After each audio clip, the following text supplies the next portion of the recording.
pepaya.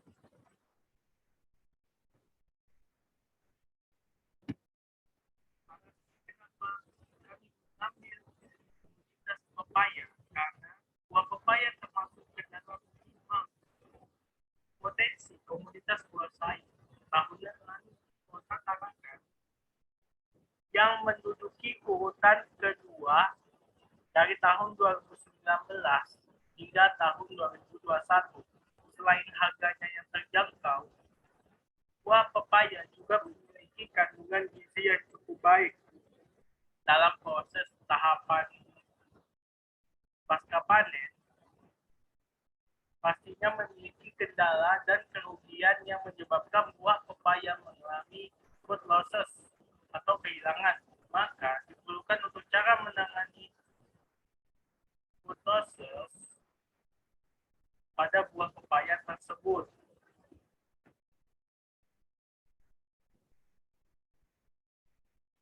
Pasca panen buah pepaya. Buah pepaya merupakan salah satu buah yang paling banyak dikonsumsi karena harganya yang terjangkau, kandungan gizi yang beragam dan tinggi, serta ketersediaan sepanjang tahun, membuat konsumsi pepaya relatif stabil bahkan meningkat dari waktu ke waktu. Peluang pengembangan agribisnis buah pepaya salah satunya terkendala oleh kehilangan hasil setelah panen.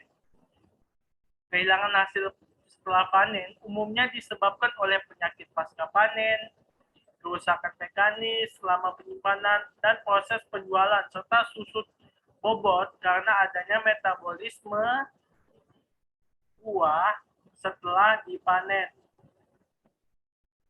Kehilangan hasil pepaya sebanyak 20 hingga 26% karena busuk, 2-4% karena terlalu matang, dan 10% karena kerusakan mekanis. Kedua, selanjutnya adalah pengumpulan. Pengumpulan ini adalah kegiatan melokalisasi buah hasil panen pada suatu tempat khusus atau yang telah ditentukan. Tujuan pengumpulan adalah untuk mempermudah penanganan pasca panen selanjutnya pada suatu tempat yang khusus yang tidak terpencar-pencar. Tempat pengumpulan ini beratap, berlantai, dan aman dari gangguan yang berfungsi untuk melindungi buah dari sengatan matahari langsung dan siraman air hujan, serta dari kontak langsung dengan tanah. Di sini kita bisa menggunakan terpal. Terpal berfungsi sebagai alas agar buah tidak terkontaminasi dengan tanah dan lainnya. Di sini food losses atau kehilangannya bisa dikarenakan karena tidak adanya tempat khusus untuk menaruh setelah proses panen tadi. Itu dapat menyebabkan buah mengalami kehilangan atau food losses. Selanjutnya adalah tahap pengangkutan. Tahap pengangkutan ini dilakukan setelah proses pengumpulan, di mana tahapan pengangkutan ini dilakukan dengan menggunakan alat transportasi yang selanjutnya akan dilakukan proses grading. Penyebab terjadinya food losses pada proses atau tahap pengangkutan yaitu di mana saat pengangkutan buah pepaya ditumpuk yang bisa menyebabkan kerusakan pada tekstur buah pepaya tersebut. Lalu total pada food lossesnya yaitu 10-20%. Tahapan selanjutnya yaitu grading, di mana tujuan grading yaitu untuk memisahkan produk berdasarkan berat, mutu, dan ukuran sesuai dengan standar yang telah ditentukan.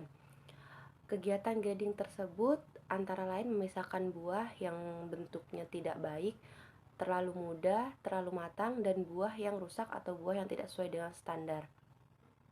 Penyebab terjadinya food losses pada tahapan grading yaitu Saat grading dilakukan di luar ruangan yang terkena sinar matahari secara langsung dapat menurunkan bobot atau terjadinya pelayuan pada buah yang dapat meningkatkan aktivitas metabolisme yang dapat mempercepat proses pematangan atau respirasi.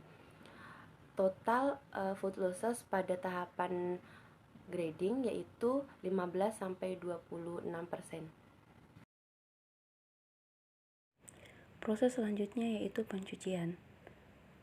Pencucian diperlukan untuk menghilangkan kotoran, benda asing, dan menghilangkan getah pada kulit buah. Kegiatan ini dilakukan secara manual dengan cara merendam buah ke dalam air bersih dan digosok dengan kain halus. Proses selanjutnya yaitu pelapisan lilin.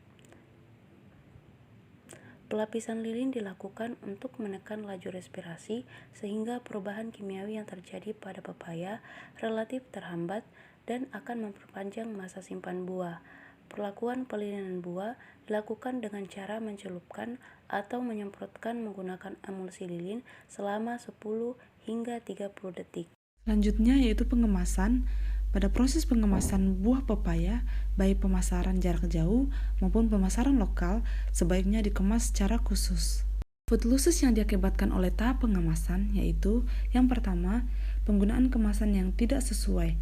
Misalnya menggunakan karton yang tidak ada sekatnya untuk mengirim jarak jauh. Hal tersebut dapat menyebabkan buah dapat mengalami kerusakan serta mempermudah buah pepaya mengalami pembusukan karena karton tidak kedap terhadap udara. Dan kemudian penggunaan kemasan karung juga dapat membuat buah pepaya mengalami kerusakan fisik saat mengalami benturan karena kemasan karung yang tipis. Dan yang kedua, ukuran kemasan yang digunakan harus disesuaikan dengan jumlah buah yang akan dikemas. Hal tersebut agar kesegaran dan juga kualitas tetap terjaga. Jumlah food losses yang diakibatkan oleh proses tahapan pengemasan yaitu 45-50%. Cara mengurangi food losses pada buah pepaya pada tahap pengemasan yaitu dengan menggunakan peti kayu dengan penambahan bungkus net foam pada setiap buah. Hal tersebut dikarenakan peti kayu yang sifatnya kuat serta penambahan bungkus net foam untuk menekan kerusakan pada proses transportasi. Dan kemudian menggunakan kemasan karton yang sudah disekat atau dibolongkan agar kemasan karton tetap kedap terhadap udara, dan kemudian buah pepaya yang ada di dalamnya tidak cepat mengalami pematangan yang menuju pada pembusukan. Pengiriman. Pada proses pengemasan biasanya buah pepaya yang sudah melewati tahap-tahap tadi maka akan disiapkan sebuah tempat, dan pepaya sendiri ini kebanyakan diekspor negeri dan diolah menjadi sebuah produk karena Indonesia menjadi salah satu penghasil bahan baku. Penyimpanan. Penyimpanan pepaya yang sudah matang. Pepaya yang matang dapat bertahan di suhu ruang selama 1-2 hari. Namun bila disimpan di dalam kulkas, buah pepaya dapat bertahan 3-4 hari. Dengan menyimpannya di dalam kulkas, buah pepaya dapat bertahan lebih lama. Namun bila pepaya sudah matang, ada baiknya langsung dikonsumsi.